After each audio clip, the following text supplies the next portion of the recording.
My name's Guy Felicella, former drug user, brought back to life 6 times. Struggled with anxiety, depression, self-hatred, found drugs as a way to cope. It became a reasonable response because of the lack of response from people who are supposed to help you. In the end, I basically, knew that I was either going to die in my addiction or I was going to die trying to get out.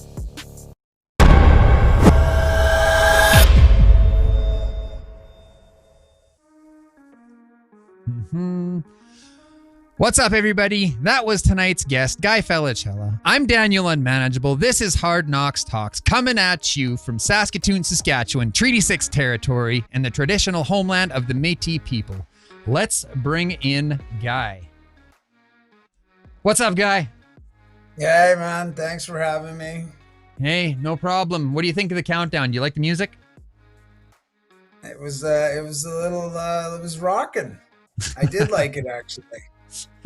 Right on. Hey, is there anything that you'd like to say before we get started tonight? Just thanks for bringing the awareness to, everybody else. There's obviously somebody out there that's struggling alone right now and needs to hear this. And so let's hope that we can inspire them to reach out and find some support and some supportive people. Awesome. All right. Well, we're glad to have you. So let's dive in.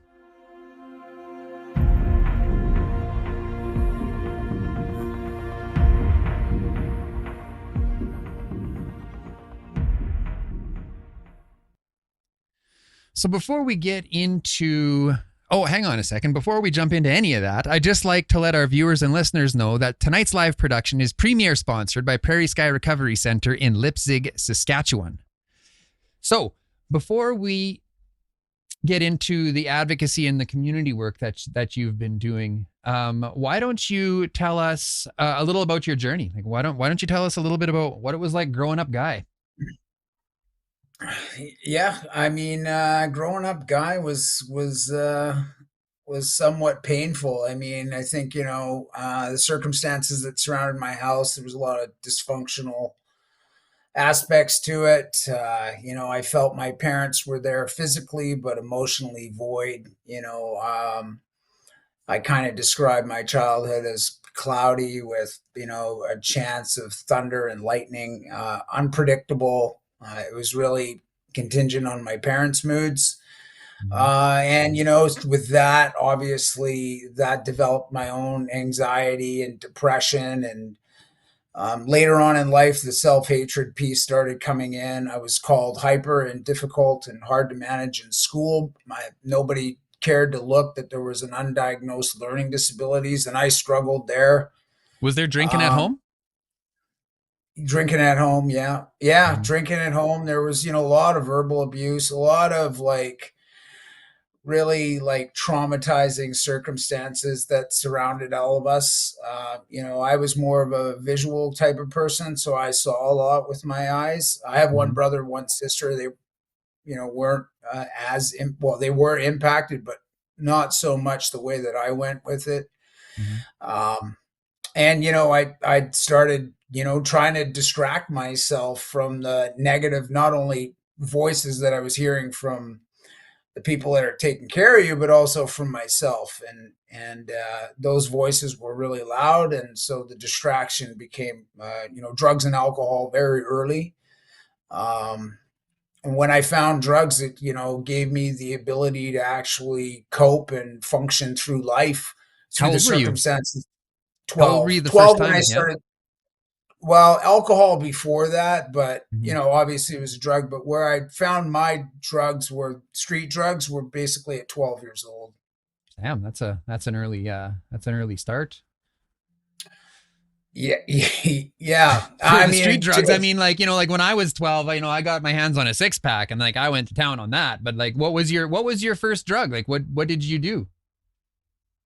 We just combination of weed and LSD. That was the first 2 combos I did right at once. And we were dropping acid daily as kids. Were you going to school?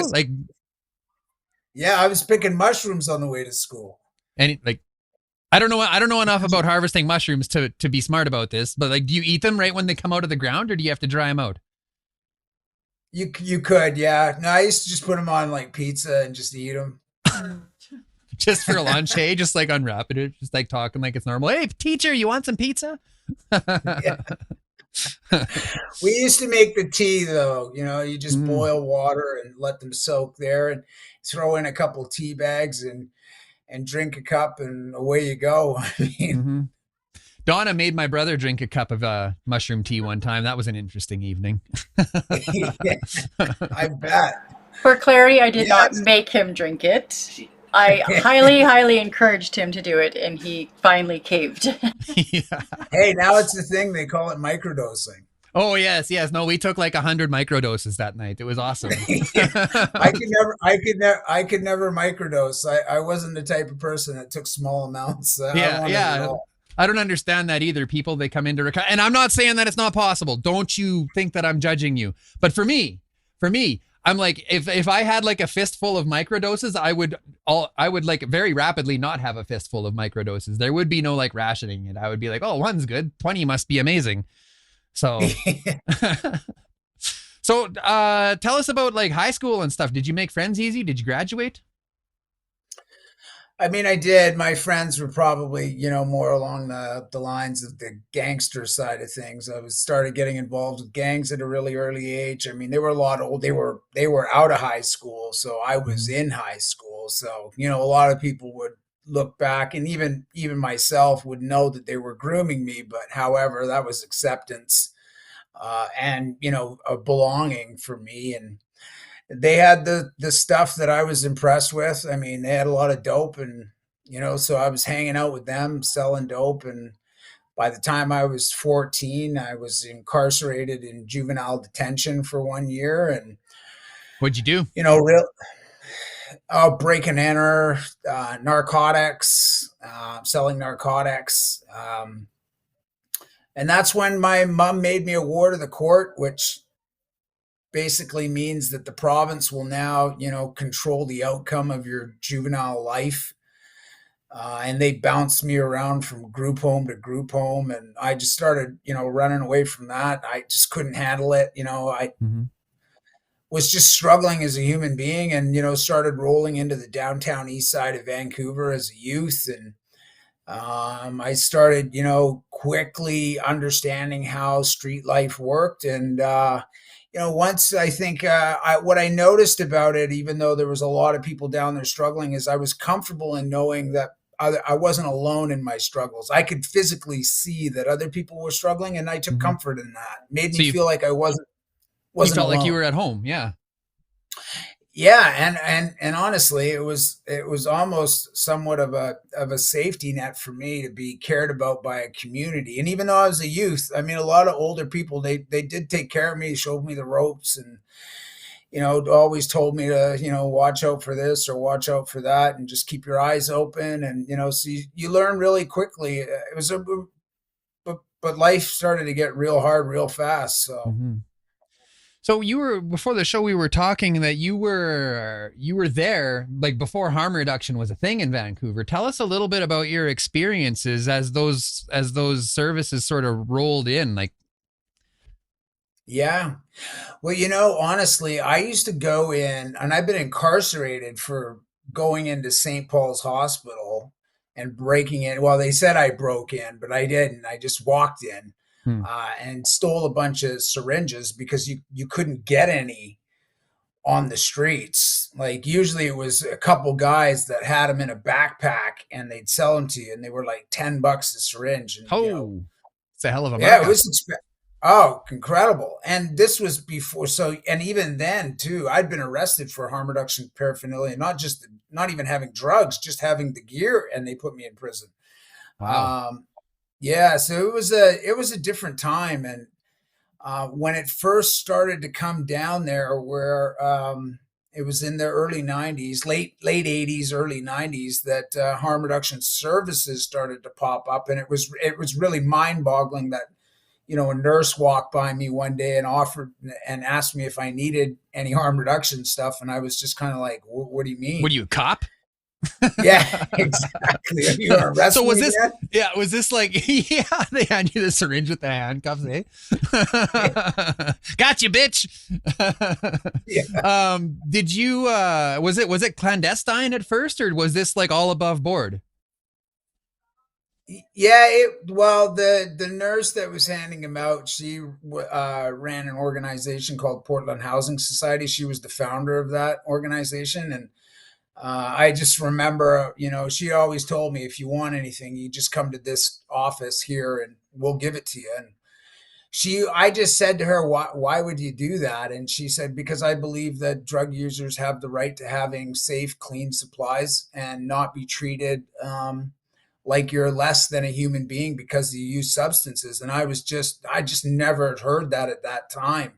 Mhm. And, because you're always treated like garbage by society because, you're using drugs that are illicit. And so, um, that was really the start of our friendship, and it's grown until today. I mean, she's just an amazing human being that cared, ordinary people doing extraordinary things. And what was the name of the organization again? It's PHS, Portland Housing Society. So And that's they're still a pretty thing? big out. Oh yeah, yeah, yeah, yeah. Over I think I 700 should, employees. I think I should have a conversation with this woman. What do you think? Oh, 100%. 100%. I could possibly make that happen. She's not the director anymore. She's not the CEO there anymore, but Mhm. oh yeah, she's phenomenal. She's a beautiful human being. Liz Evans is her name. She's Hmm. fantastic. We will talk about that more another time, my friend. We will. So tell us, so now there's people distributing harm reduction supplies. What next? Like, did your life improve at that point? Like, yeah, tell us more about that. Well, yeah, I mean, they give you clean water and, clean syringes. So obviously in that time too, in the downtown east side in the 90s, there was two crises. There was a dueling public health emergency. There was the HIV AIDS crisis in 97, and also the overdose crisis in 97, 98 as well. So we had two dueling public health emergencies, one and four in the downtown east side. Had contracted HIV AIDS. I've lost many friends who've died to not just overdose, but to AIDS and health complications due to using, dirty syringes and not having proper works to use their substances. And so for my life, it improved dramatically just in a health concept, where, you don't have to use dull syringes or you're sharpening it on a matchbook to get it to work again. And so those avenues really kind of, if that didn't exist, I'd probably would have contracted AIDS. Mm-hmm. So you look back, and it was the connection of a relationship with other people. That's what harm reduction is. It's just really, be compassionate and care about people, and try to do your best. And that worked for me at that time. I needed that because I'd felt really alone for a long time inside. So in those early days, did they ever try to, like, was there ever an expectation that if you're accessing harm reduction services that you are going to move towards abstinence at some point? Or was it just like, here's your supplies, have a nice day, we love you? I mean, no, not necessarily. I mean, in some circumstances, sure, but I was always talked about with options. Like, they would help me get into detox. Many times, they would give me a cab if I wanted a cab ride. They'd pay for a taxi for me to go to a treatment facility. So that part has always been there, but it's really up to the individual too, right? It's Mhm. not like every day that I rolled in there and said, hey, I want to go get sober again, even Yeah. though it happened quite frequently.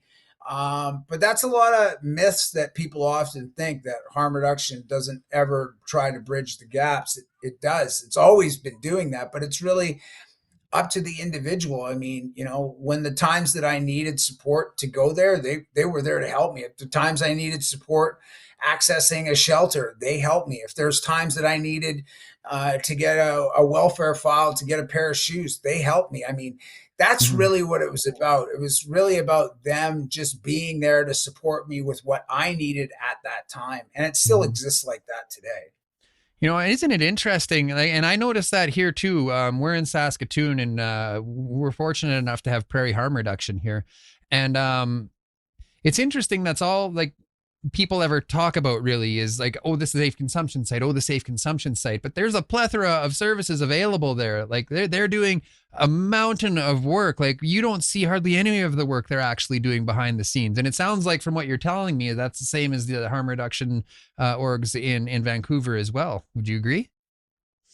100%. Like, it's not like you're going to walk and knock on and go to a treatment center and knock on their door and say, hey, can you help me? That there's not a place like that exists, right? Mm-hmm.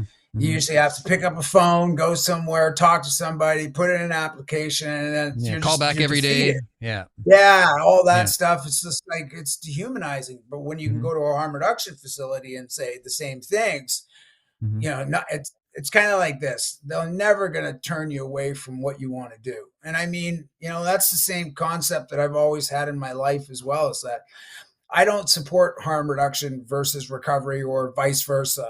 Mm-hmm. I support helping people. And there's a big difference with that. I don't get confused with all the, fighting back and forth. Honestly, I've always often said this, is that people will always remember how you made them feel, man. They're never going to forget that. And so Mm-hmm. I remember the ones that treated me like crap, and I forgive you. And the ones that treated me good, well, thank you. Mm-hmm. So you said that it sounds to me from what you were saying, you were in a lot of detoxes, in a lot of treatment centers. Tell us about your experiences trying to find. So were you hoping to maintain, or were you hoping to achieve abstinence when you were doing these things? Was that the hope? I mean, I've always tried to figure it out. I just never, I mean, I was good at doing treatment. I just wasn't good at doing life, right? I wasn't good at making it work in life.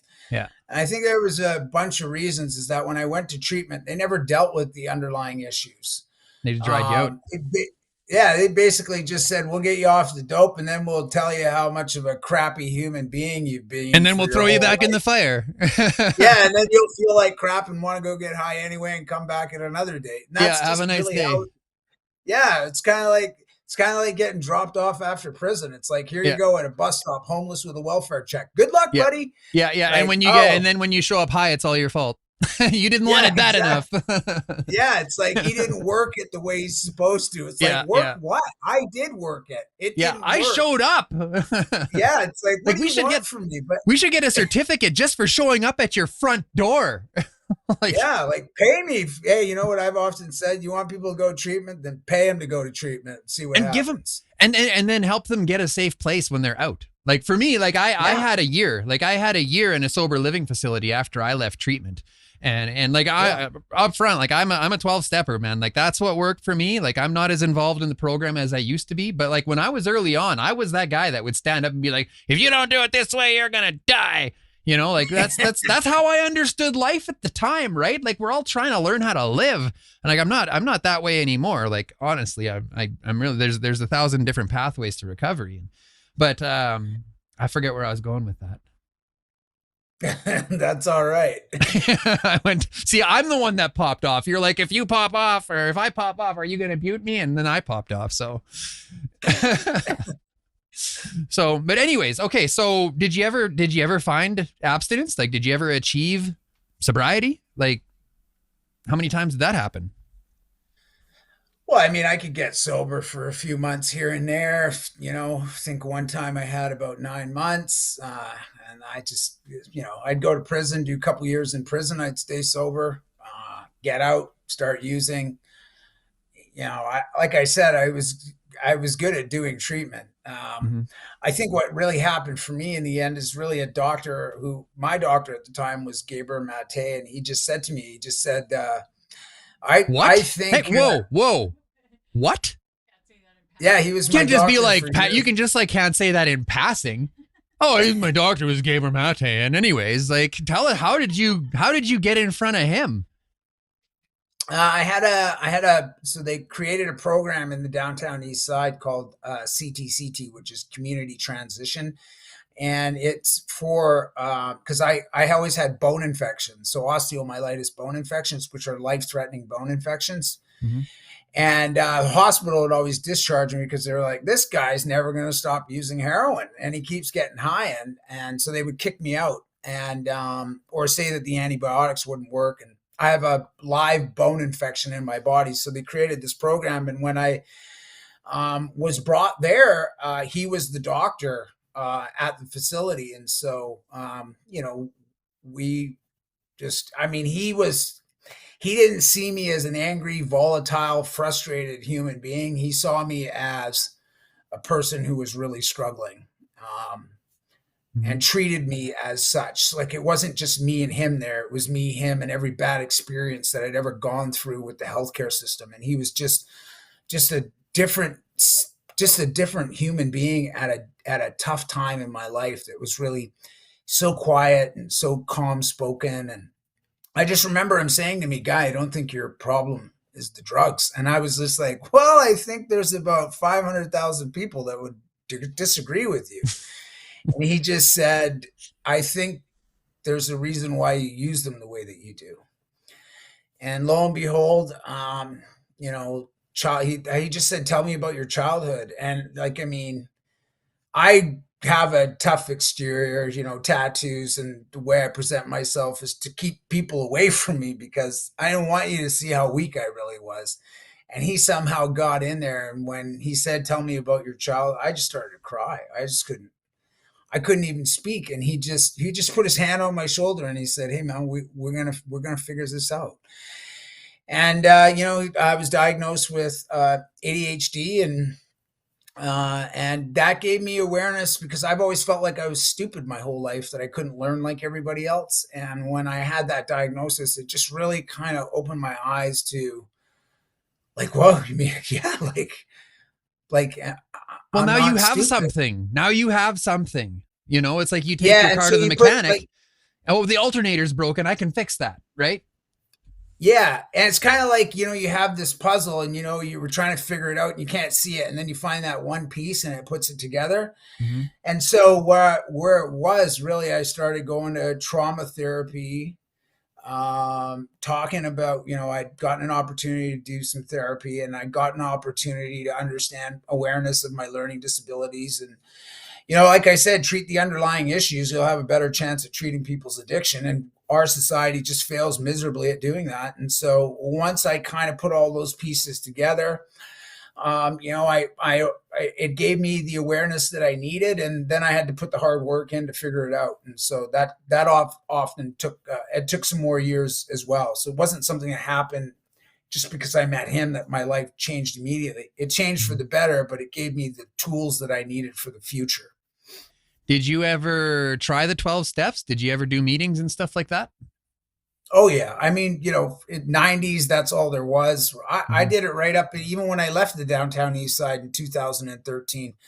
I think I took like 4 cakes at meetings.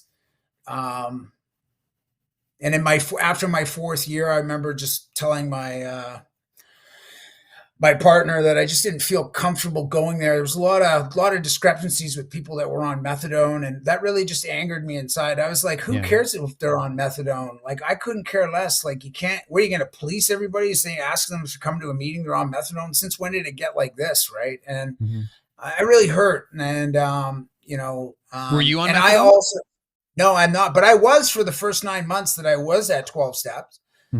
Programs. And I remember my sponsor knew. I could hear people talking about it, but I remember talking to him about it. And honestly, we and him used to laugh about it. He'd go, yeah, you know what? You should just go up to him and tell him what you used to do in the downtown east side to people that talk trash to people. Have you seen my tattoos? Yeah. Hey, pal, do you know what back alley I'll see you in later? Yeah, it's like, because I know which one you're going to see me. Yeah. And really, I've often looked at it as like this. Look, I don't care how you get it.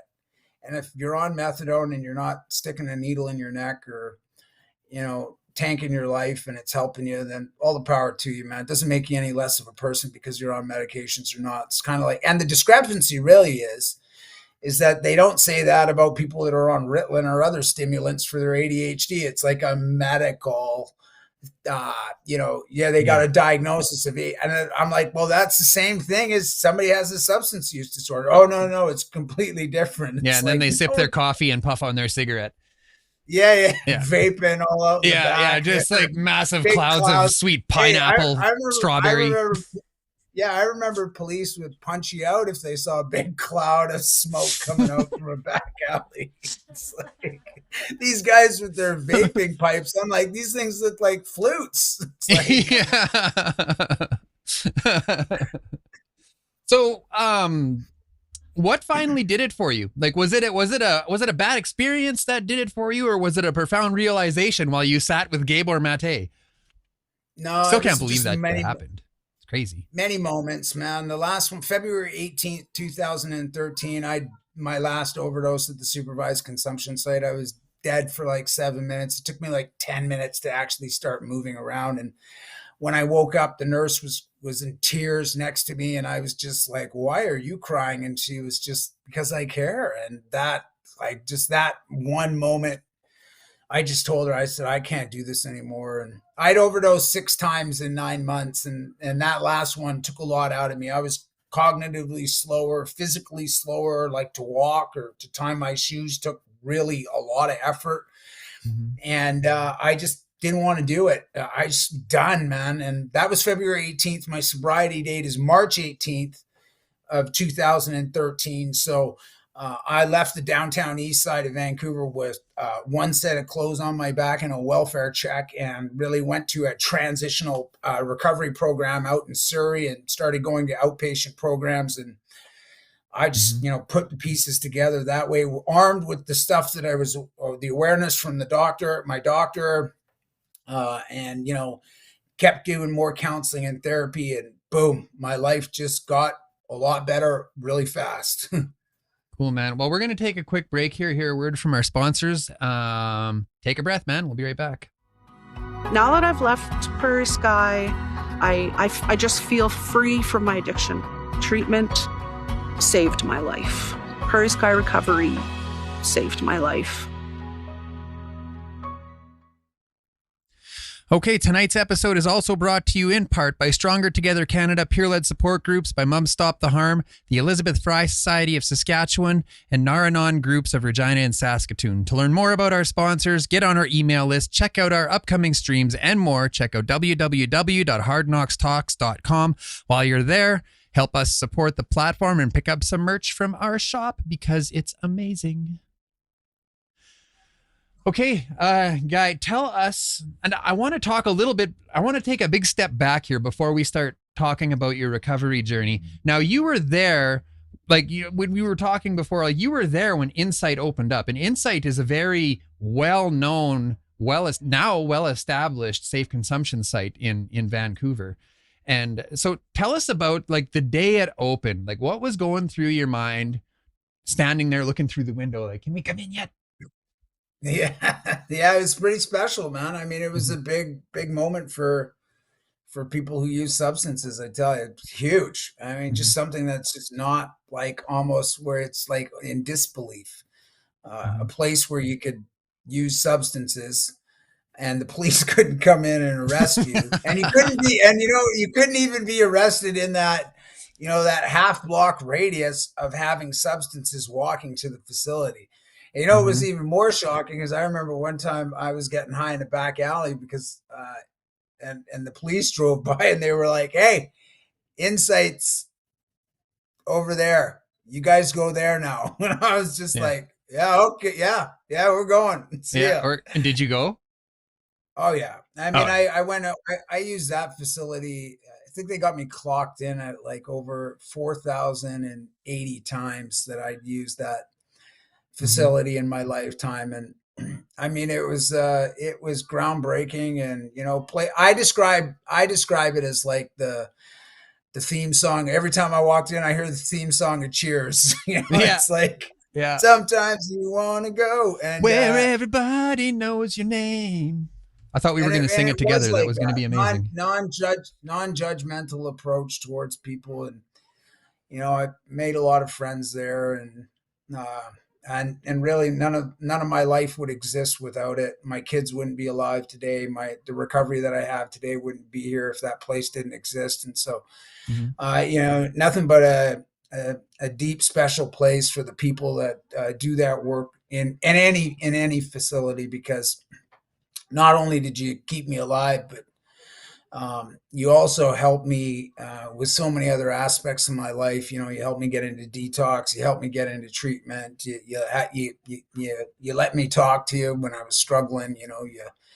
You helped me. And so I think it's the same thing that goes on today. It's a special place in any community. A lot of people just think it enables people to use substances. No, not really. I mean, people are already using substances before they go into a supervised consumption site. What it does do is it actually gives people, that human connection, which at any point in time in people's lives can change the direction of them.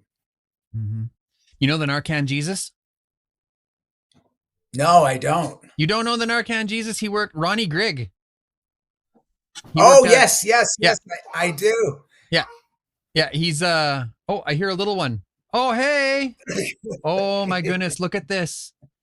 This guy just rolls in. Oh, he's getting the stink eye from. Look at him. He looks. He's like, I know I'm not supposed to be here right now. I know that. Okay. See you later. Okay, buddy. Say bye. You know what? That is the first time that someone else's kid has come in and interrupted the stream. Usually it's mine. So anyways, before we move on, I just want if maybe you can paint us a picture. There's such a stigma around safe consumption sites. So they're so enabling. Nobody really knows what goes on in a day, like a day in the life of a safe consumption site. So you wake up, whatever, you show up there, then what? You're at the front door. Yeah, you tell them your handle, your name, and they put you in the computer system. And when you do that, you wait your turn and in a waiting room, and then you'll walk into the room where there's 12 booths, and the person you'll have your harm reduction gear there, your syringes, and the person at the front counter there will ask what substances you're using, and you just tell them. And the reason why they do that, just in case you are using fentanyl or something like that, at least they have an idea or know what you're using. I mean, now everybody knows that it's fentanyl anyway, but yeah. And or you go benzos. or benzos, right? Exactly. I mean, and then you go use your substances, and when you're finished, you put everything away in a container, and the staff will come over and wash it up and clean it, and you'll go into the chill room, which is kind of like a bar, a coffee bar, like a coffee shop. You go sit in there and you can watch some TV, grab a cup of coffee, have some juice, make a phone call somebody, hang out, and then you go outside and on with your day type thing, and come back as many times as you need to. So, That's amazing. So well, it's better than using alone and dying. Of course it's, I mean, like, it's amazing. And it, like I've never, even though we have this amazing safe consumption site here in Saskatoon, I've never really sat down with anybody and asked the question that I just asked you, like, it sounds like it's a pretty low barrier service to access. They're not filling out a ton of paperwork and calling your doctor and getting referred or anything like that. You just walk in. And, you wouldn't use it then. Exactly. No, then that's right. That's right. So, okay. So let's move forward then. Let's tell us about your first year in recovery and like, some of the things that you're doing now with the BC CSU, and like, how did that all start to come to be? Well, I mean, when I got out, I had to volunteer. Nobody wanted to hire me anyway. I mean, they were just like, you basically work at Expo 86, and then it's like nothing and asterisks until 30 years. 2015. Yeah, it's like, what happened? It's like, I was finding myself. Fuck off. Yeah, I was on a deserted island. Yeah. The ship came by and picked me up. I'm back. Honing my skills to flip burgers at your burger joint. Yeah, I volunteered at a harm reduction facility for 9 months in Surrey when I got out, and then the guy came up to me and he just said, "Hey, you know what, man? Like, you're really good at what you do, and what did I can't you do? pay you What much." were you doing? I was basically managing like 4 of his recovery houses, and they were, you know, I would never, if somebody went out and relapsed, I'd never kick them out.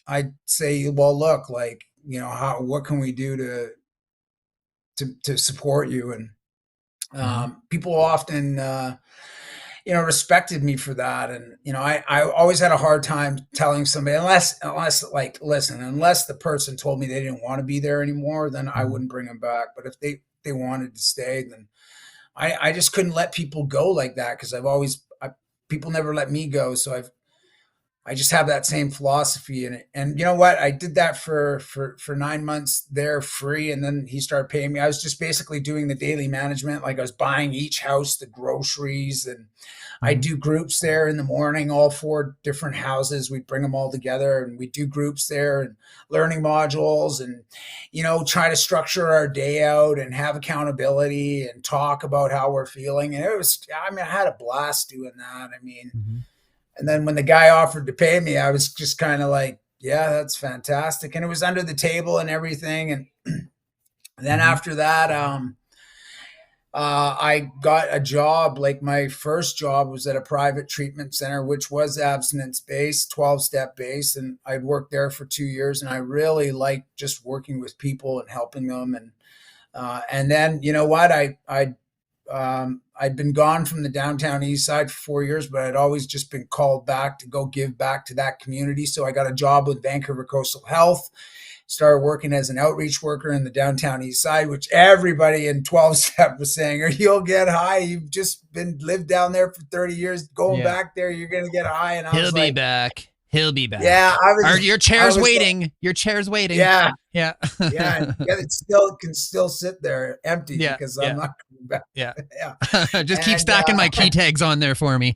Yeah, and then I'd gotten a job there, but I was more passionate about, you know, I didn't want to remain anonymous, man. I wanted people to know that there's a way out and that there is support and that there is help, and so I started talking about it And then I tried to get into the school systems, and people were like, oh, we can't have him into the school systems because he's going to talk about harm reduction. And then all of a sudden school started to call, and I created my own public speaking company, which has been very successful in speaking in corporations, galas, high schools, universities, you know, and just trying to educate people on not only mental health, anxiety, but without having proper coping mechanisms, people will distract themselves. And you know, drugs can be a reasonable response to that. And then it branched into my boss kind of saying to me, like, you know, hey, like, we could do this. And that's the job that I have in place today, which is basically, you know, advising people on my lived experience of what worked, what doesn't work, and what you shouldn't be doing today, and how we can do better as a society and an organization. And so I got a lot of respect. They all knew me when I was struggling in addiction too. So there's that rapport that we'd had for years. I know one of my good friends and colleagues, who was the manager in 2003 at Insite. We're sitting, you know, next to each other in the leadership team at Vancouver Coastal Health. So it's just a full circle moment for me. Now there's talks about me going back into prison to talk, which I was like, sign me up, you know. I'll go anywhere to try to help people and inspire people and let people know that you can recover. If you have the desire inside to recover, then we just need to find the right path for you, and we can. And I believe that. I believe everybody has a different version of what will work for them, and we just got to support them and try to help them find it the best we can. And so that's just really what I'm about and what I do. And then on top of that, obviously, as you saw, my one son, I have 3 you know, beautiful kids, an amazing wife, great family. And Just trying to teach them that, to be good humans. Yeah. So when you were talking there, you said people lacked the coping mechanisms. So what coping mechanisms do you bring awareness to when you're doing your talks? Yeah. So, a lot of time and people telling me you got to practice self-care. I was like, what the hell self-care? Like, and that sounds like it costs a lot of money, self-care. It's like, who pays for that crap? Yeah. Yeah. I mean, it might be cheaper than having someone else take care of you. You don't know. Yeah. Well, not being able to, one of the things that I think is the hardest things, not even in just early recovery, but right through the whole process of the rest of your life, is probably regulating your emotions, right? You get your emotions get out of whack, and first thing I think about is like, I'll just go get high and I'll change everything. The emotions change, but it doesn't change the circumstances of what got you there. And so it just makes it worse. And so for me, I mean, I needed coping mechanisms to learn how to deal with my emotions, my anger, my frustration, my letdowns, my mistakes. And one of the ways that I found that was, one of the things, go for a run, go to the gym. That really helped. Obviously, talk to somebody is helpful. Get around people. I have to say this to people. It's like, if you've never tried helping somebody else when you're not in a good spot, then just try it, because it might really work for you. You might discover something there. And, when you go and do something for somebody else, man, people, it really changes the outlook and perspective. And so, I practiced that. I started to cope as well. Like, you start to remember things that you used to enjoy as a kid that get lost. And those things get buried because of just the complexity of your substances that you're using. And so, I found out, I remember one day I was sitting in the Insite and they had the Super Bowl on TV, and I used to love watching the Super Bowl. And, all this time goes by, you forget that stuff though, man. You forget, it takes everything away. It just takes everything away from you. And once I'd started to figure things out, like what I used to enjoy, my therapist said this to me about 5 years ago. What was your hobbies? And I said, well, ping pong, chess, and I like collecting sports cards. And she was like, well, why don't you go do that? And I was like, yeah, I'm gonna do that. And I did, and it's turned into a pretty, a really fun hobby. I've met a lot of great people, and I get to talk about sport. Yeah. Got a couple comments coming in here. Might as well have a little look. Cheryl Ruddell, thanks for the comment. I hope I said your last name right.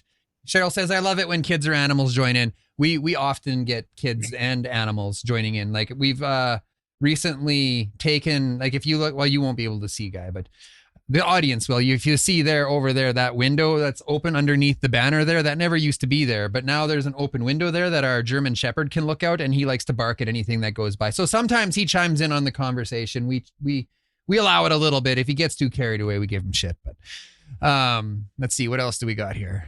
Kathleen McPhee.